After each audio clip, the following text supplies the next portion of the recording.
तो फाइनली आप सबका इंतजार हो गया है खत्म और अब आपके ऊपर होगी LWS की बूस्टर सीरीज की बारिश। तो यहां पे आपको जैसा कि मैंने वादा किया था कि आपके लिए छोटे छोटे बूस्टर डोज जो कि आपके मोटिवेशन को बूस्ट करेंगे, आपके स्कोर को बूस्ट करेंगे और आपकी तैयारी को भी बूस्ट करेंगे। तो let's start with our first session. इसके अंदर आपको पता चल जाएगा कि कैसे हम बूस्टर डोज को जो है कैरी फॉरवर्ड करने वाले हैं, कैसे आपके बूस्टर डोज रहेंगे, ये इससे आपको आइडिया लग जाएगा। और विद इन 5 to 6 डेज आपके सामने सारे बूस्टर डोज होंगे जो मैंने आपको वादा किया था। तो यहां पे लेट्स स्टार्ट विद फिजिक्स का टॉपिक है ऑप्टिक्स। तो ऑप्टिक्स जो है आपका भाई एक ब्रांच है फिजिक्स की जिसके अंदर हम लाइट की स्टडी करते हैं। और यहाँ पे लाइट क्या है? लाइट आपके फॉर्म ऑफ एनर्जी जो हमें देखने में मदद करती है, यानी it gives us sensation of vision. What are the properties of light? तो लाइट की क्या क्या प्रॉपर्टी है भाई? वो स्ट्रेट लाइन में चलती है, उसके अलावा ये शेडो बना देती है जो भी इसके रास्ते में आता है। और लाइट का जो है ड्यूअल नेचर है, यानी पार्टिकल नेचर भी और वेव नेचर। पार्टिकल नेचर पे बेस्ड है आपके फोटो इलेक्ट्रिक इफेक्ट और क्रम्पटन इफेक्ट, वेव नेचर पे बेस्ड है इंटरफेरेंस, डिफ्रैक्शन और पोलराइजेशन। तो यहाँ पे आपका जो दोनों पे यानी पार्टिकल और वेव नेचर से एक्सप्लेन्ड होते हैं वो है आपका रिफ्लेक्शन और रिफ्रैक्शन। आपका सिलेबस में मेनली वेटेज इन्हीं का है। तो यहाँ पे अगर लाइट के बेसिस पे हम ऑब्जेक्ट्स को बांटे तो 3 तरीके से बांट सकते हैं: ट्रांसपेरेंट, ट्रांसलूसेंट, ओपेक। यानी जो अगर लाइट को ज्यादा से ज्यादा अपने अंदर से अलाउ कर दे जाने के लिए तो ट्रांसपेरेंट, उनके हम आर पार देख सकते हैं। और ट्रांसलूसेंट आपका भाई जो कुछ ही लाइट को अलाउ करे, ठीक है। वैसे ये कंपैरेटिव होता है ट्रांसलूसेंट, ट्रांसपेरेंट, ओपेक, कि आप रेफरेंस से कि किसके रिस्पेक्ट में कौन सा ट्रांसपेरेंट है, लूसेंट है। ओपेक जो है होता है जो आपका बिल्कुल भी लाइट को अलाउ ना करे, जैसे दीवार वगैरह है आपकी। ट्रांसलूसेंट जिसमें धुंधला सा दिखे, ठीक है, तो पार्शियली विजिबल हो तो ट्रांसलूसेंट। तो यहाँ पे सबसे पहले आपका भाई रिफ्लेक्शन। तो देखो सबसे पहले जब भी आपका एक सरफेस पे लाइट गिरती है तो टकरा के जो है या तो वापस चली जाएगी या वो सरफेस एब्जॉर्ब कर लेगा या पार निकल जाएगी। एब्जॉर्ब कर ले तो एब्जॉर्प्शन है जिसकी वजह से हम चीजों का कलर दिखाई देता है। यानी आपका अगर एक दीवार पे कलर गिरा, आपकी व्हाइट लाइट गिराई और उसने जो है रेड को रिफ्लेक्ट कर दिया तो वो हमें आपको और वो दीवार जो है रेड ही दिखेगी। और मतलब बाकी जो है कलर उसने एब्जॉर्ब कर लिए, सारी रिफ्लेक्ट कर देगा तो व्हाइट दिखेगी। कुछ भी रिफ्लेक्ट नहीं कर रहा, ब्लैक दिखेगी। ग्रीन की वेवलेंथ कर रहा है, ग्रीन दिखे। ऐसे अलग अलग वेवलेंथ पे चीजें जो है वो कलर रिफ्लेक्शन देती है लाइट का, इसीलिए उनका कलर अलग अलग होता है। इसीलिए आपकी व्हाइट दीवार व्हाइट नहीं रहती अगर आप उस पर रेड लाइट गिराते हो, क्योंकि उसकी आदत है उस पर जो गिरेगा उसको रिफ्लेक्ट कर देगी। इसलिए व्हाइट बल्ब लगा दिए तो व्हाइट दीवारें व्हाइट हो जाती है, ठीक है। ऐसा अक्सर क्लब वगैरह में किया जाता है, वहां पे दीवारें जो है व्हाइट रखी जाती है ताकि जिस कलर की लाइटें जले उस कलर का आपका माहौल बन जाए। तो माहौल बनाने में भी इसका इस्तेमाल होता है। तो भाई उसमें से हमने देखा कि लाइट टकरा के जब सरफेस से वापस आ रही है तो डेट इज रिफ्लेक्शन।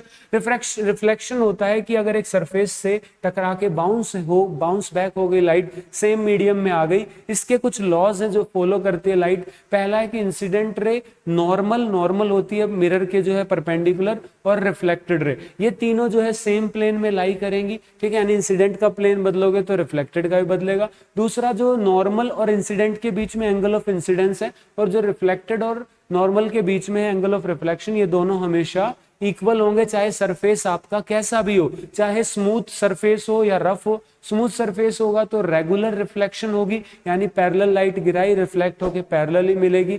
और डिफ्यूज रिफ्लेक्शन अगर इरेगुलर सरफेस है तो आपका पैरेलल बीम गिराओगे अलग अलग एंगल्स पे रिफ्लेक्ट होगी, क्योंकि उनकी नॉर्मल अलग अलग बनेगी इस वजह से, वरना लॉज ऑफ रिफ्लेक्शन दोनों में फॉलो हो रहे हैं। उसके बाद भाई अगर आपके पास एक ग्लास है, ग्लास को आप एक तरफ से पॉलिश कर देते हो यूजिंग सिल्वर नाइट्रेट या फिर मरकरी, और पीछे जो है पेंट वगैरह लगा देते हो ताकि उस पॉलिश को रोक सको, तो वो बन जाता है आपका मिरर। अब वो जो ग्लास है वो आपका स्ट्रेट था तो प्लेन मिरर, कर्व्ड था तो स्फेरिकल मिरर बनेगा। तो यहाँ पे टाइप्स ऑफ मिरर इसी बेसिस पे है, प्लेन मिरर और स्फेरिकल मिरर। तो पॉलिशिंग से बनता है ग्लास की। तो मिरर जो है वो एक अच्छा रिफ्लेक्टर है, और जब अच्छी रिफ्लेक्शन होती है तो वहां इमेज बनने लगती है। तो इमेज क्या होती है? इमेज के लिए आपको एटलीस्ट 2 लाइट रेज मिलनी चाहिए आफ्टर रिफ्लेक्शन।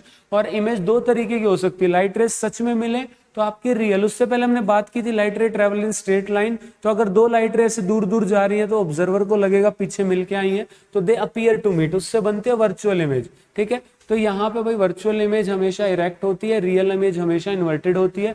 रियल इमेज को आप पर्दे पे ला सकते हो, जैसे कि सिनेमा घरों में होता है, पीछे उल्टी इमेज चल रही होती है, उसकी रिफ्लेक्शन बनाई जाती है पर्दे पे, और जैसा प्लेन मिरर में आप देखते हो डेट इज वर्चुअल इमेज। तो प्लेन मिरर भाई आपका कैसी इमेज बनाता है, वर्चुअल इमेज बनाता है, इरेक्ट होता है हमेशा वर्चुअल इमेज, सेम साइज की बनाएगा, जितना आप मिरर से पीछे हो उतना इमेज मिरर से पीछे होगी, जितना आप मिरर के आगे हो सेम डिस्टेंस पे लेटरली इन्वर्टेड होगी, राइट का लेफ्ट दिखेगा, लेफ्ट का राइट दिखेगा। दो प्लेन मिरर ऐसे लगा दिए, बीच में ऑब्जेक्ट रखा है तो तीन इमेज बनेगी।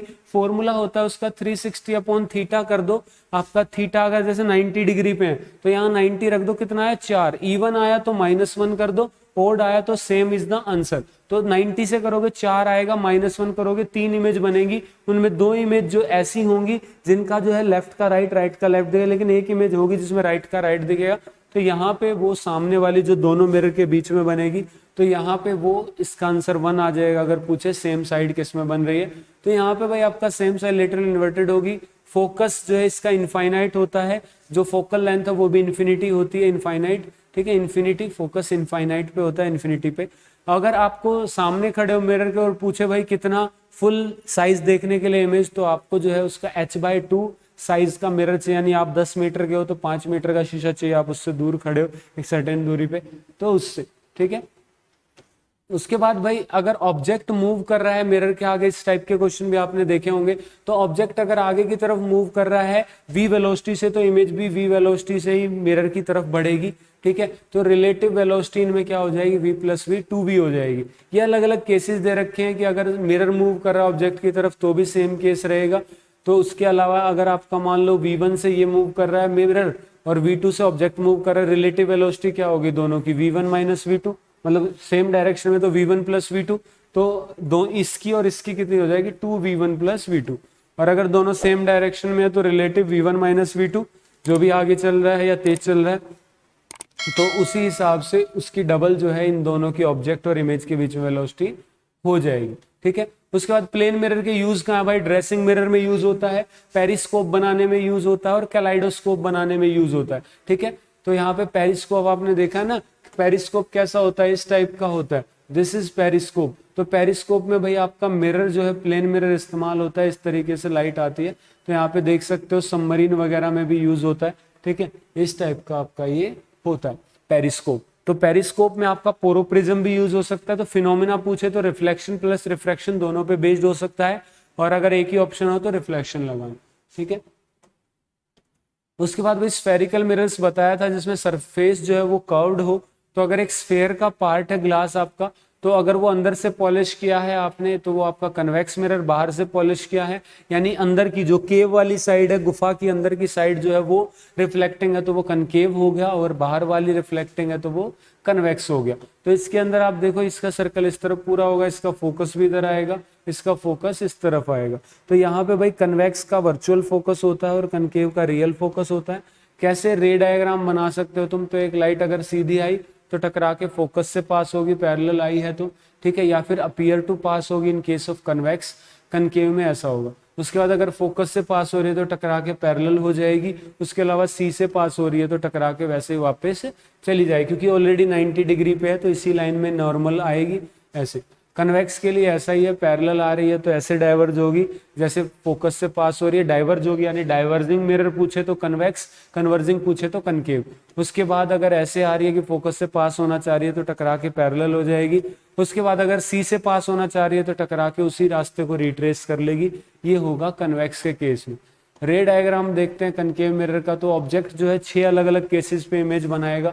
सबसे पहला इन्फिनिटी पे है, दूसरा आपका जो है इन्फिनिटी और कर्वेचर के बीच में है, दूसरा तीसरा कर्वेचर पे, चौथा कर्वेचर फोकस के बीच में, फोकस पे है, फोकस और पोल के बीच में। तो 6 केस है। इन्फिनिटी पे होगा तो इमेज जो है वो फोकस पे बनेगी, रियल होगी, इन्वर्टेड होगी, हाईली डिमिनिश्ड होगी। उसके बाद इन्फिनिटी और सी पे है तो देखा गया कि एनलार्ज इमेज नहीं, थोड़ी सी वो डिमिनिश्ड इमेज बनती है। कहाँ पे, बिटवीन फोकस एंड सी, जब ऑब्जेक्ट है सी और इन्फिनिटी के बीच में। तो एक तरीके से इमेज का साइज धीरे धीरे बढ़ रहा है और जैसे ही वो सी पे पहुंचेगी तो इमेज सेम साइज की बनेगी, रियल होगी, इन्वर्टेड होगी। अब सी से जैसे ही आगे बढ़ेगा तो आपको पता है इन्फिनिटी पे हाईली डिमिनिश्ड था, बढ़ रहा था, सी पे सेम हो गया, उससे आगे बढ़ोगे तो एनलार्ज होगी। तो सी और एफ के बीच में एनलार्ज बनती है, बड़ी बनती है, बियॉन्ड सी बनती है इमेज। उसके अलावा फोकस पे जाओगे तो हाईली एनलार्ज बन जाएगी। फोकस को जैसे ही पार करोगे तो रियल फेज खत्म, वर्चुअल फेज शुरू। तो इकलौता ऐसा केस है कनकेव का जिसमें वर्चुअल बनती है, डेट इज योर फोकस और पोल के बीच में, इससे इसके सबसे ज्यादा यूज निकलते हैं। उसके बाद कन्वेक्स के रे डायग्राम देखो, यहाँ पे दो ही बनेंगे क्योंकि इसका फोकस वर्चुअल है, तो या तो इन्फिनिटी पे या पोल और इन्फिनिटी के बीच में। तो यहाँ पे भाई आपका इन्फिनिटी पे है तो highly diminished virtual erect image बनेगी फोकस पे, और पोल और इन्फिनिटी के बीच में है तो भी वर्चुअल इरेक्ट डिमिनिश्ड बनेगी, और आपकी उस केस में हाईली डिमिनिश्ड पोल और फोकस के बीच में। कनकेव मिरर के क्या क्या यूज है ध्यान देना, यहाँ से एक क्वेश्चन आता है। कनकेव मिरर के यूज आपका टॉर्च लाइट में, हेडलाइट में यूज होती है, ठीक है, डेंटिस्ट यूज करते हैं, शेविंग मिरर में यूज होता है, सोलर कुकर में, सोलर फर्नेस के अंदर। कन्वेक्स के यूजेस देख लो भाई, रियर व्यू मिरर की तरह यूज होता है ऑटोमोबाइल में, साइड व्यू मिरर की तरह, ठीक है। उसके बाद व्यू फाइंडर की तरह भी यूज होता है, उसी को बोलते हैं। सेफ्टी मिरर की तरह यूज होता है आपका, सेफ्टी मिरर की तरह मेट्रो स्टेशन वगैरह शार्प टर्न्स पे, सिक्योरिटी मिरर की तरह एटीएम में, ठीक है, एटीएम में, मॉल्स में, इनमें। कनकेव मिरर जो है कन्वर्जिंग होता है, कन्वेक्स डाइवर्जिंग होता है, बताया। मिरर फॉर्मूला और मैग्निफिकेशन का फॉर्मूला याद रखना, ठीक है, और साइन कन्वेंशन याद रखना। तो यहाँ पे भाई मिरर फॉर्मूला कहता है 1/f is equal to 1/v plus 1/u, और मैग्निफिकेशन का होता है या तो height of image upon height of object या फिर -v/u। इन दोनों फॉर्मूले को साइन कन्वेंशन से ही यूज करना। अगर ये आपका मिरर है तो उससे अगर लेफ्ट साइड जाओगे तो नेगेटिव होगा, उसके राइट साइड जाओगे तो पॉजिटिव होगा। प्रिंसिपल एक्सिस से ऊपर जाओगे तो पॉजिटिव, नीचे जाओगे तो नेगेटिव। ये बातें याद रखनी है आपको। और अगर आपका v की वैल्यू यानी इमेज डिस्टेंस नेगेटिव आता है तो इसका मतलब इमेज कैसी आपकी रियल है, और अगर इमेज डिस्टेंस पॉजिटिव आता है सॉल्व करने पे इसका मतलब आपकी इमेज जो है वो वर्चुअल है, ठीक है। तो ये दोनों फॉर्मूले आप यूज कर सकते हो। मैग्निफिकेशन की बात करें तो प्लेन मिरर जो है वो मैग्निफिकेशन कितनी करता है भाई, अगर प्लेन की बात करोगे तो प्लेन मिरर की मैग्निफिकेशन रहती है हमेशा +1, क्योंकि वर्चुअल इमेज बनाता है। मैग्निफिकेशन अगर प्लस में है इसका मतलब आपकी वर्चुअल इमेज है, और रियल में है तो इसका मतलब मैग्निफिकेशन नेगेटिव आएगी, तो इसका मतलब ये रियल में। तो यहाँ पे आपका प्लेन मिरर के लिए मैग्निफिकेशन 1 होती है, और जो आपकी ये है <1 होती है, और वो भी साइन जो है नेगेटिव रहता है। किसके केस में, कन्वेक्स के केस में, क्योंकि डिमिनिश्ड होता है और हमेशा वर्चुअल बनाता है। तो प्लस आएगा भाई, ये आपका माइनस नहीं आएगा, ये आपका प्लस आएगा, तो वैसे ही हो जाता है, ठीक। ये आपका क्या आएगा, प्लस आएगा। उसके बाद अगर कनकेव की बात करोगे तो कनकेव आपका जो है भाई प्लस भी देता है, माइनस भी देता है। अगर माइनस की बात करोगे तो यहाँ पे लगभग ऑल वैल्यूज देता है, 1 भी, 1 से कम भी, 1 से ज्यादा भी।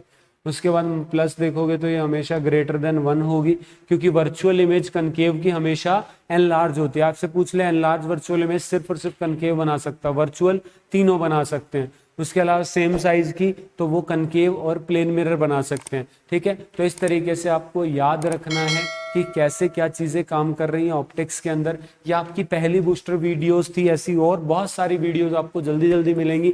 तो अपने दिन का आप जो है 1-1.5 घंटा निकाल लो, 1-1.5 घंटे में 5-7 टॉपिक आपके खल्लास होंगे, ठीक है। आपका ऑप्टिक्स को मैंने जो है बाइफरकेट किया है 3 लेक्चर में। सोचो 15-20 मिनट की 3 वीडियोज में आपका ऑप्टिक्स खल्लास हो जाएगा। आज हमने रिफ्लेक्शन को खल्लास कर लिया, उसके बाद अगली वीडियो में रिफ्रैक्शन हो जाएगा, और उससे अगली वीडियो में आपका ह्यूमन आई वगैरह ये सब कंप्लीट हो जाएगा। यानी ऑप्टिक्स जितना आता है वो आपका जो है कंप्लीट हो जाएगा आपका, ठीक है। तो यहाँ पे ये पूरा था आपका ऑप्टिक्स का मामला।